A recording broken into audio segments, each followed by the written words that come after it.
Osibetano munafe webale jotusizaako engalo kekadde nga bulijjo tukutuuseeko agataliiko nfuufu nze kuteesa Julia Moss ne Mebo Mulungi webale kwekumira ku Bukedde TV1 katandike n'ebikulu. Merci. Wabaddeyo ennyombo. Poliisi ezinzeeko amaka g'Abasudaani olw'okuba omukozi wa waka n'afa omulambo bagubuzizzaawo. Bonna bakwatiddwa ne batwalibwa bw'ebweru ku poliisi. Okusabira eggwanga okumalako omwaka, President Museveni alabudde abeesomye okutabangula emirembe nti kaakubajjuutuka. Whoever tries will end up badly, I can assure you of that. Omuyimbi Walukaga addukidde mu kkooti eyimiriza akakiiko ebyokulonda okumujja mu Lwokaana e Busiro East. Walukaga alina obwegeze bwonna obwetaagisa. Amasiro g'e Kasubi gawedde okuddaabirizibwa, Katikkiro Mayiga alambudde omulimu. Era guwedde.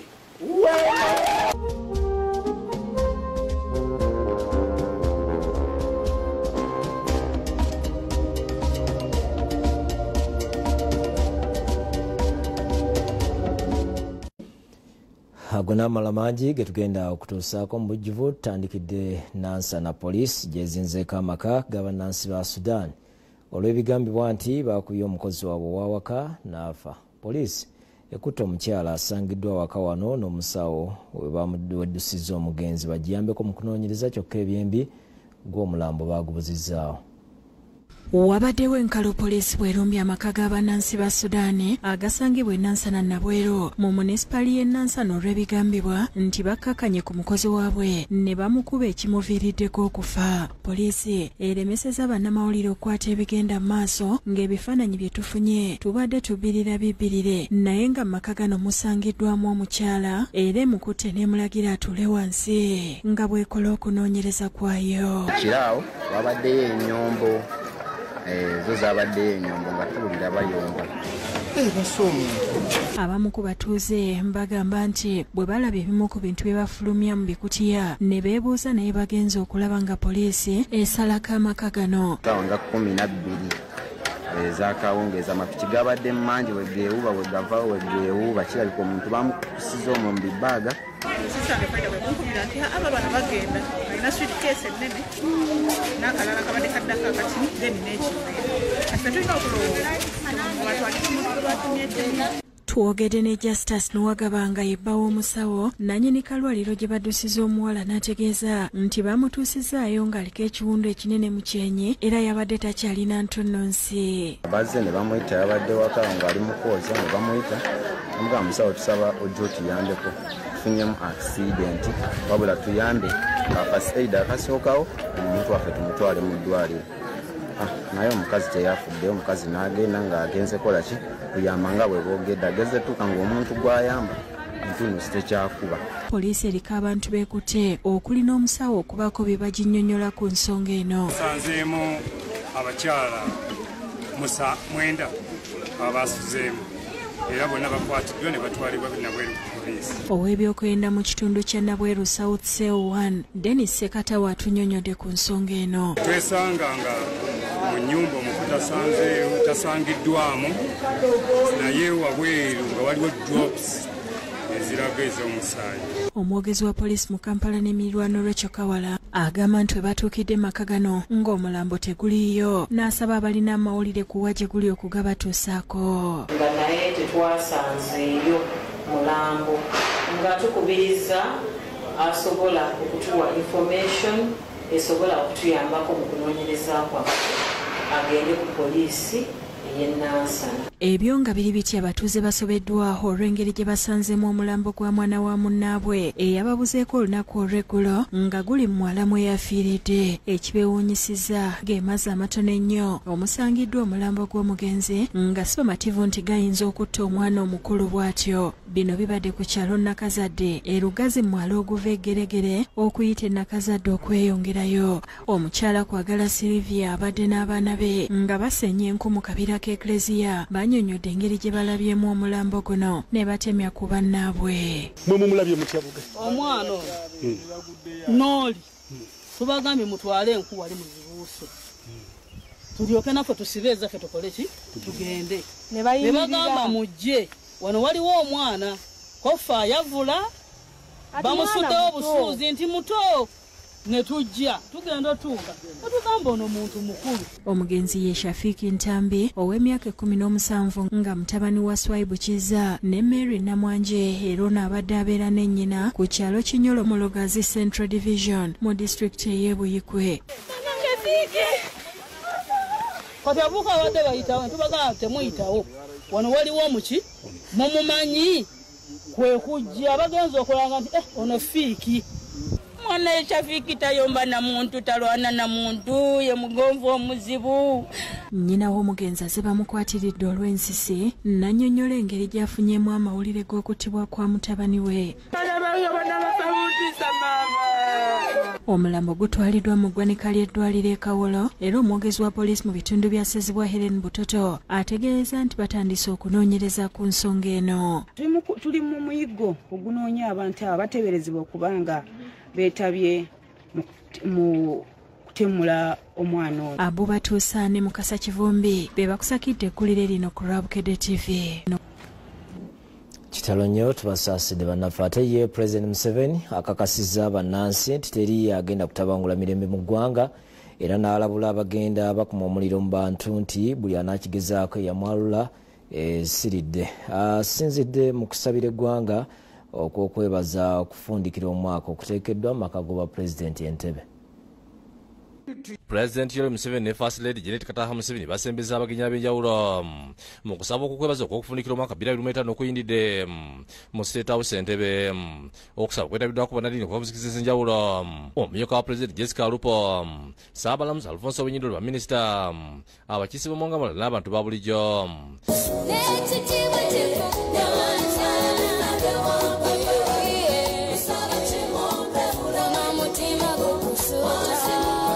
Kotandise Nintendo okuva mu kwaya ez'enjawulo, ennyimba z'amazaalibwa nga n'amatali kwotadde. N'abayimbi ennyimba ezisuuta President Museveni nabo tebalutumidde mwana. Ssaabalamuzi Dr. Samuel Steve Kazimba Mugalo yakulembeddemu okuwulira nga si abantu obutava bulamu gw'okukkiriza newankubadde ebikemo bingi. Agamba nti omukkiriza yenna alina okusigala n'ebikulu ebirungi embeera ne bwebijja etya. James 4:17 he said, "He who knows the good to do and doesn't do it is a sin to him or her." And the sin says, do the right thing, even when no one is watching you. Bw'atyo Kazimba asabye bannayuganda okusima ebirungi ebikoleddwa mu ggwanga nga eddembe ly'okusinza eddembe ly'abakira n'abavubuka, enguudo ezikoleddwa n'ebirala. General Katumba has done a good job. General Katumba, you should appreciate God for the Lord. You know, sometimes it is easier to grumble instead of appreciate what you have seen, instead of grumbling for what you haven't seen. Asimye President Museveni olw'okuyimbula abasibe gye buvuddewo nga kwesa obuyinza obumwe bw'assemateeka era n'amusaba okuyimbula abalala abasiba olw'ensonga z'ebyobufuzi. I appreciated you, Your Excellency, for releasing some prisoners. That is a good spirit. Thank you very, very much. As religious leaders here, we have been praying that you release more, even political prisoners. Dr. Kazimba agambye nti eggwanga lisanyuka okuba omutwe ku bitagenda bulungi omuli abeebyokwerinda abakola effujjo ku bantu mu kampeyini ezigenda mu maaso. Like now we're enjoying the peace everywhere, but there are some security guys who have actually disappointing us, especially in Guru areas. Those are few people. The rest are doing a good thing, but just a few of them. Those who are spoiling the good name of our country should be really be prayed for. Ate First Lady yasabidde eggwanga essaala ey'amaanyi mwayisa okwebaza Katonda olw'ebyo byayisiza mu ggwanga omwaka guno. Under the airborne steadfast leadership of our President, you used him to rebuild the ruins of our nation, boosting our economy and uniting us as one people. Yabazizza omutozo olw'obulamu bwa President Museveni era n'asaba Katonda amubeere ayite bulungi mu kalulu. We therefore thank you, Lord, for the life of our President, and we commend him to your care and protection throughout this season. asiimye katundu lwa kampeyini ezitambudde obulungi nasaba Uganda obuteerabira eggwanga gye livudde era bwere banyabufuzi abukufudde omuze okukuma omuliro mu bavubuka n'okuwa obulayo olamba Uganda. We pray that in this election season everyone will make the choice to seek to do the right thing by saying no to violence, no to the political manipulation of your people, and no to the misconceived political messages that seek to divide us. Ate Pulezidenti yeebazizza abakulembeze b'eddiini olw'okutondawo ekibiina ekibagatta ekya Intelligence Council of Uganda nti kuba NRM erwana nnyo okumalawo enjawukana z'eddiini mu ggwanga. I want to congratulate the religious people for forming the Interreligious Council. I think they formed it when NRM took over because the NRM rejected the bankruptcy of religious sectarianism. Museveni azzeemu okujjukisa bannayuganda okulwanyisa obusoze mu ddiini n'amawanga nti kuba obusoze buno tebiragwe buyamba okuggyako okuzza eggwanga emabega mu byenfuna. So when you come to me and you waste my time with the sectarianism of religion or tribe, nkugambirirawo nti sitaani nvaako. You are useless to me. I want mutually beneficial interaction, not sterile groupism. Akisiza nti ebyenfuna by'eggwanga byakula n'ebitundu 7% omwaka ogujja nti era eggwanga gye liraga watangaavu. Uganda is moving at a fast rate. I think this year we shall grow at 7%. GDP, one of the fastest. And when we start our oil flowing, we shall grow by double digits, more than 10%. Therefore, the future is bright.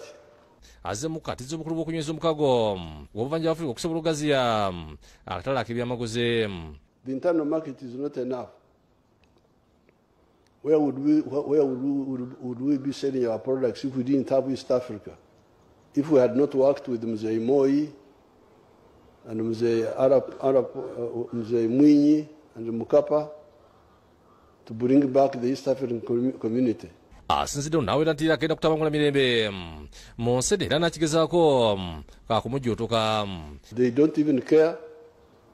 That's why you hear them talking of violence. How can you be violent in your kitchen, your own kitchen? Agamba nti waliwo abeefenyiridde okuma omuliro mu bantu batabangula eggwanga nga bawagirwa abazungu nti naye tebajja kumalako. But you find groups which promote mainly pushed by foreigners, because we follow them through the intelligence channels, to create chaos, which of course will not happen in Uganda. There will be no chaos. Nobody will create chaos here. Whoever tries will end up badly, I can assure you of that. Fred Kajobe yakusakidde eggulu ku Lwabukede TV. Nnyo Fred ate omuyimbi Mathias Walukaga yajiddwa mu lwokaano akakiiko ebyokulonda ebisiro East addukidde mu kkooti enkulu n'ateekayo okwemulugunya kwe ng'awakanya akakiiko ebyokulonda okumuwanduukulira ku kifo ekyo nga bagamba nti talina mpapula na biwandiiko ebyenkanankana ne siniya ey'omukaaga. Weziweredde essaawa 3 ez'okumakya ng'omusiimi wa Kabaka Sam Mathias Walukaga ne ttiimu ye ey'abannamateeka n'abawagizi be nga bataka ku kkooti etawuluza emisango gy'engase ku tidditawo okuteekayo omusango bawakanyiza akakiiko ak'ebyokulonda okumuwanduukulula ku bavuga kuva ky'omubaka wa paalamenti owa Busiro East. Bano batuukidde abawandiikibwa emisango egiroopebwa mu kkooti eno ne bawayo ebiwandiiko n'empapula z'empaaba yaabwe omuli okwemulugunya kwabwe kwongera akakiiko k'ebyokulonda gye kakuttemu ensonga y'okumujja bavuga nga yabadde akwadde ekibiina ky'NUP bendera mu kulonda okubindabinda okunaaba omwezi ogujja. Bano mu kkooti bawabidde akakiiko ebyokulonda n'agabibwa okuba obunozi bwa Busiro East yateekamu okwemulugunya kwe eri akakiiko ebyokulonda ku biwandiiko n'empapula z'obuyigizi bwa Lukaga ng'agambye nti ebituukanye bya muntu yesimba ku kifo ky'obubaka bwa palamenti mateeka agateekebwa ssemateeka afuga eggwanga lino agamba nti omuntu oyo alina okubeera n'obuyigirize obwa siniya y'omukaaga oba obwenkanakana ne siniya y'omukaaga y'olukaaga ne bannamateeka bye bagamba nti omuntu wabwe yasomye era alina buli kimu. Bano beetogereko nabo oluvannyuma okuteekayo omusango nga bakulemberwa munnamateeka Erias Mazina Lukoola ne Alex Luganda Batujjondi ku musango guno ne batulagadde ebimu ku biwandiiko n'empapula z'obuyigirize bw'olukaaga.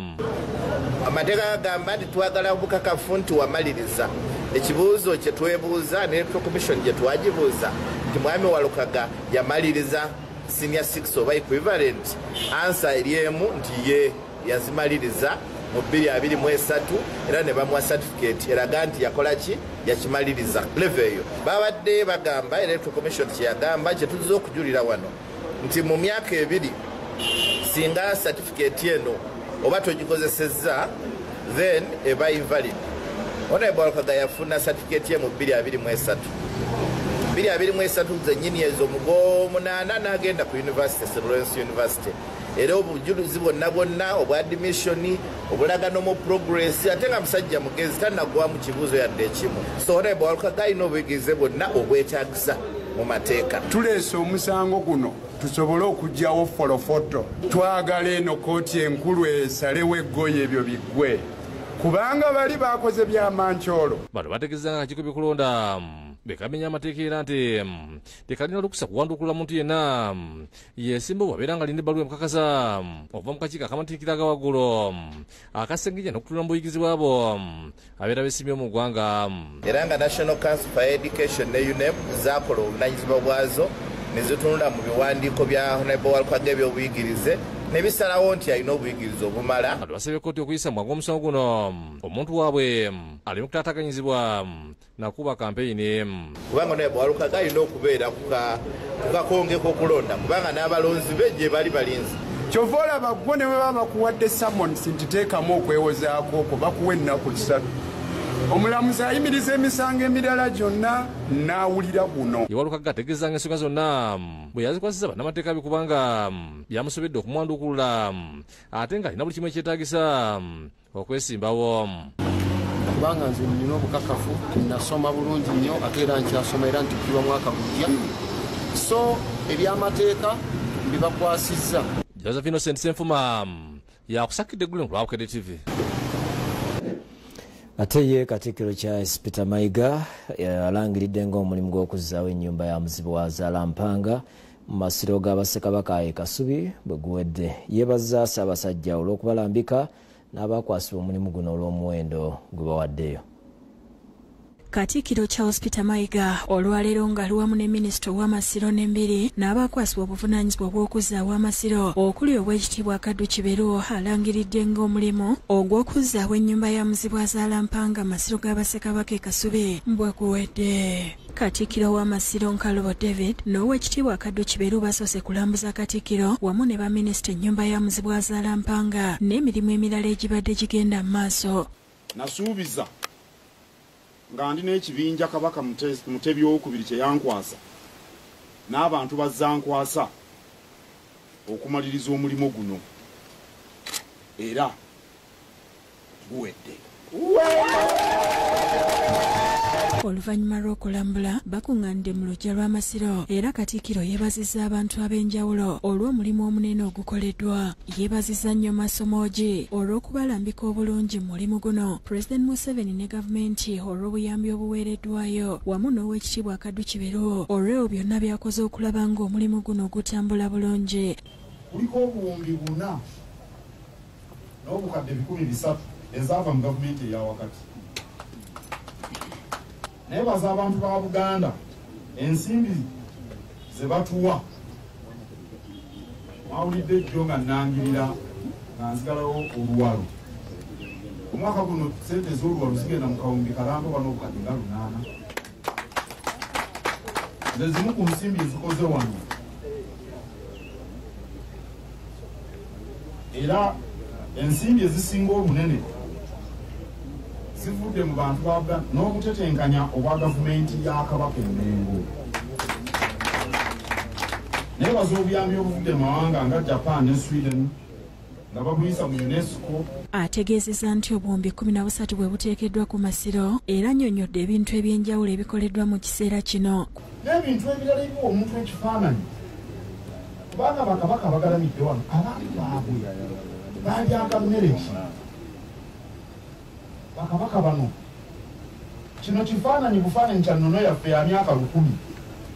Naye abantu abo ab'emyaka 1000 balyanga mmere ki? Amatooke n'ogabalaga, balugu n'ombalaga, muwogo gumonde. Ku lw'Obwakabaka, Katikkiro yeeyamye okukuuma amasiro gano obulungi nga bayambibwako ekitongole ky'ebyobulambuzi ki Buganda Heritage and Tourism Board. Kasubi kyekimu ku bifo ebijjayo ekifaananyi ky'ekitiibwa kya Buganda kyetwogerako ekyava edda. Awo nno mbasaba basebuli bannyabo, saba Obuganda bwonna tukwatize wamu ekifaananyi kino tukyoleke bulungi ensi, ate naffe twongere okweyagalira mu buwangwa ennono zaffe. Katikkiro w'Amasiro Nkalubo annyonnyodde emitendera egiyitiddwamu mu kukola ennyumba ya Muzibwazaala Mpanga n'ategeeza nti nga bakola omulimu guno bayitidde mu nnono era teri kintu kyonna kikyusiddwa. Ate nga tufubye okulaba nga Kasubi asigala ku nnono yaayo nga bwe yali. Tetulina kye tukyusizaako, tetulina kye twongeddeko. Kasubi azzeewo nga Kasubi bwe yali, okuba nti era Kasubi ow'omulembe Omutebi aniridde. Ekyoto Gombolola tekyaliwo, nakyo kikoleddwa. Ekisenge ekibugiriza Muzibwazaala Mpanga tekyaliwo.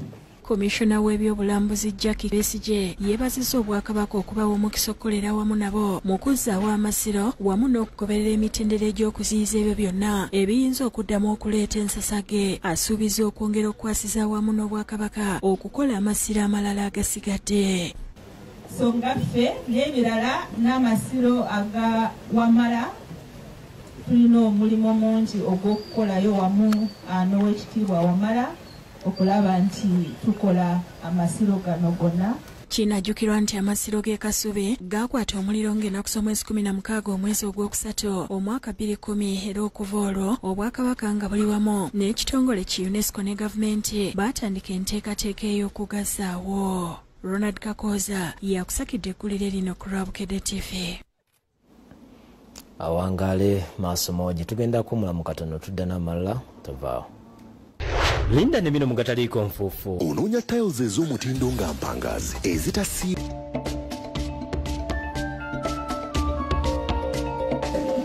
Kulikayo mukumulamu okwo malala akwatidde ekibiina ky'NUP bendera kwa President Robert Kyagulanyi Ssentamu asuubiza abantu b'e Kasese nga bwagenda okubakolera entambula y'eggaali y'omukka n'okufunira abavubuka emirimu. Bino abyogedde agenzeeyo okunoonya akalulu.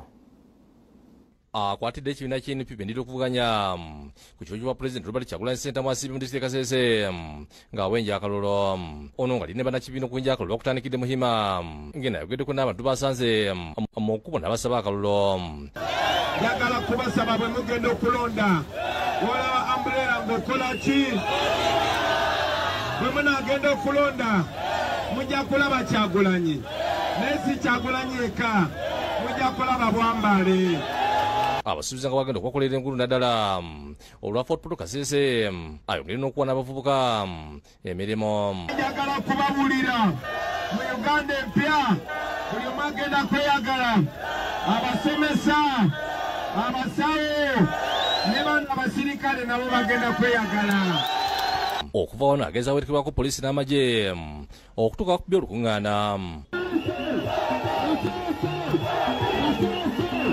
Olukuŋŋaana lukubye Kasanga mu Kasese municipality n'abakulembeze baayo mu kibiina abulidde Kyagulanyi basoomooza omuli okubumbuka kw'ettaka amataba obutaba na kisabo ky'ennyo eky'omulembe kw'oteeka n'entambula y'eggaali y'omukka ne bamusaba nti singa abayiseemu abakolere ku nsonga ze bamutegeezezza.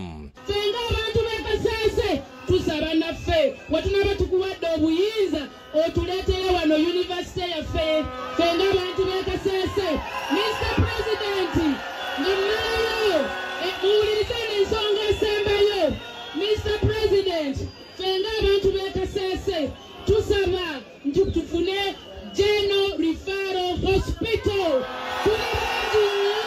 Kyagulanyi azizidwa n'abategeeza nti singa bamwesiga ne bamuwa akalulu ensonga zonna ze boogeddeko agenda kuzikolako. Baboyi banange nsaba akalulu, banange munondo mbere pulezidenti era kabonero kendiko kabonero ki ate sirinzeka bw'avudde neeyongedde ebwera mu Kasese naye okusaba abalonzi akalulu olukugana lukubye kalambi nga bano abayimbiddemu. Kyagulanyi asuubiza abalonzi olutuuka mu buyinza wakukyusa ebyenfuna byabwe.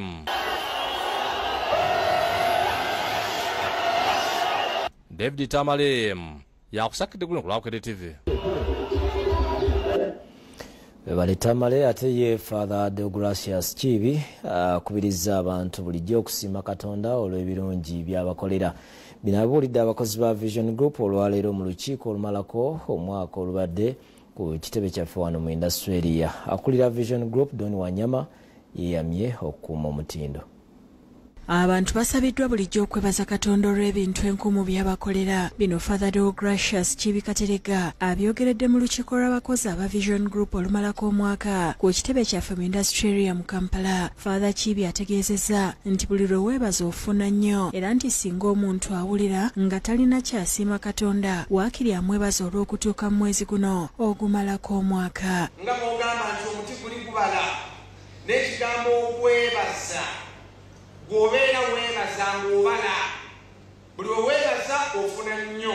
Asabye abantu okweyambisa obulungi obudde n'emikisa gye baba nagyo mu bifo eby'enjawulo bye babaamu kubanga buli olukya tweyongera okukula era n'abasaba okufuba okulaba nga buli kimu kye bakola mbaleka omukololo.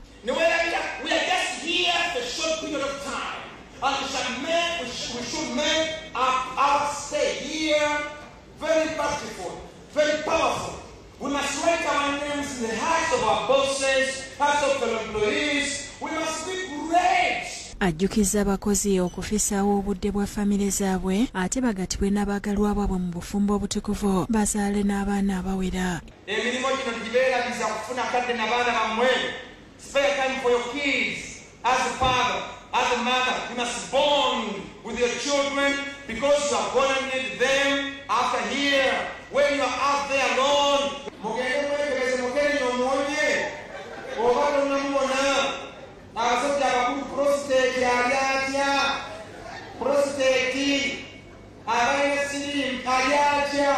Ye Dr. Hafiz Walusimbi akulira Sharia mu ofisi ya Supreme Mufti Ekibuli asabye abantu okukomya obujja eri bannaabwe abalina bye batuuseeko. Ono era asabye abantu okukolerera ennyo emirembe n'abajjukiza n'okwekiririzaamu kuba teri muntu agenda kukibakolera. Let go of what you cannot control. Let it go. Choose peace over drama and finally prioritize your mental and physical well-being. Don Innocent Wanyama akulira Vision Group ategeeza nti emikutu gyaffe okuli Bukedde TV1, Bukedde TV2, olupapula lwa Bukedde, New Vision n'endala ziwa abantu amawulire ge beetaaga nga y'ensonga lwaki twekuumidde ku ntikko. That is not to say we've not had challenges. We've obviously had many challenges as a business. But the fact that at no single time have we failed on our mandate, that is something that we need to celebrate. Ategeeza nti ekitundu ky'omwaka ekyasooka ebibalo byavaayo nga kampuni ekoze amagoba nga kati balinze ebinaava mu kitundu ekisembayo. Wanyama ategeezeza nti omwaka ogujja kampuni ya Vision Group egenda kuweza emyaka 4 bukyanga etandikibwawo era atandise okulowooza engeri ey'okujaguzaamu. We have as management constituted a team led by Mr. Japeya Janamo, our deputy MD, who are thinking through some crazy and interesting ideas on how we can celebrate 40 years of existence. You have some ideas that can help us make money around our 40 years of existence. Those will be obviously very welcome. Don't just come with ideas of how we can spend money. mu lukiiko luno era basiimye abakozi abawezesa emyaka 15 225 nga baweereza era baweereddwa ebirabo. Wabaddewo n'okusiima ebitongole ebikoze obulungi nga printing eweereddwa ekikopo olw'okuwangula mizannyo gyonna egyazannyibwa abakozi. Cashlines abakola mu bya ssente baweereddwa ekyokusamba omupiira ate aba IT bawangudde mu bitongole byonna mu kukola emirimu nabo ne baweebwa ekikopo. Ignatius Kamya yakusakidde ekkulire lino ku Rabukedde TV.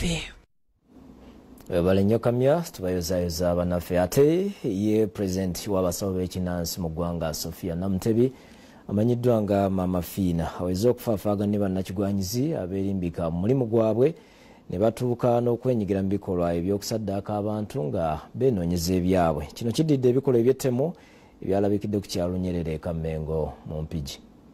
Ku mawulire agataliiko nfuufu tuzze tukulaga eggulire ly'omuvubuka Ivan Muwanga agambibwa okusuza abatuuze nga bakunadde ng'omumonde mu kikata ku kyalo Nyerere e Kamengo mu disitulikiti y'Empigi oluvannyuma lw'ebigambibwa nti abadde asaddaaka abantu nga n'omwana eyamuzaalidde ebitukula maka ebyazaalira ensiko ye Betty Nabuyungo yasaddaakibwa ng'ava okunona alipoota ku ssomero. Twasanzeewo nga wasigadde bamutemeka amagulu omutwe emikono n'omugongo ne bamubejjula.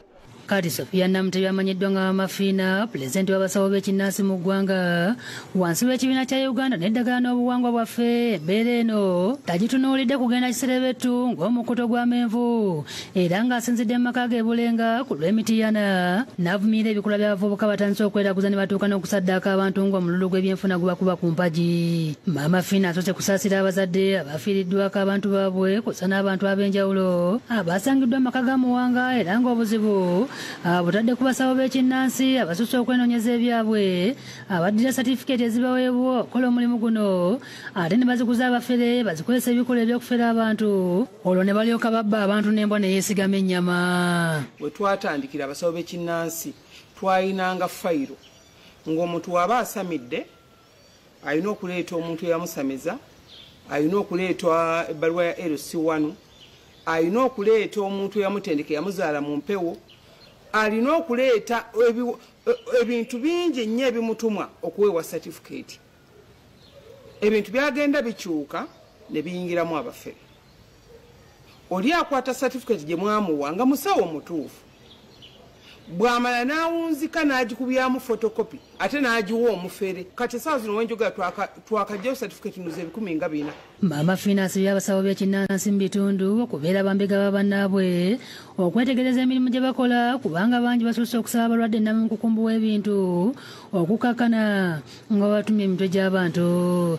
Omuntu amaze okuwa ssente ze otandika omutuma ebintu golooza tajja bireeta gye biwunzikira ng'atandise n'okuyingizaamu abantu. N'omuntu gwamusabye talina gy'agenda mutwala, talina bugagga bw'agenda muwa, talina ne idea wadde akatono.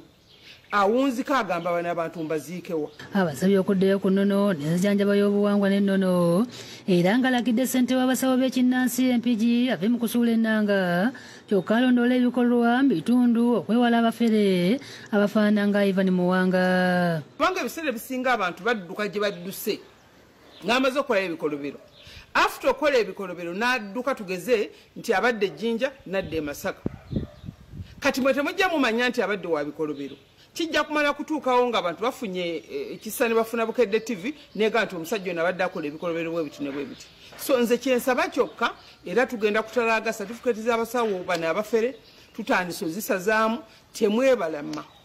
Tugenda kutambula disitulikiti ku disitulikiti. Mama Fiina atakyukidde n'abalwadde abagenda okusawulwa kyokka ne bava ku nsonga ezibatutte. Olwo essuubi lyabwe lyonna ne baliteeka mu basawo ne batuuka n'okubategeerera n'awabula abalwadde nti bw'oba toli ku bwangu weesonyiwa okugenda okusawulwa. Bw'olaba omusawo ng'akutuma ekintu ekitali nnomu n'akutuma olwaliro kino n'akutuma enkya kiri n'akutuma enkya kiri fubuutuka.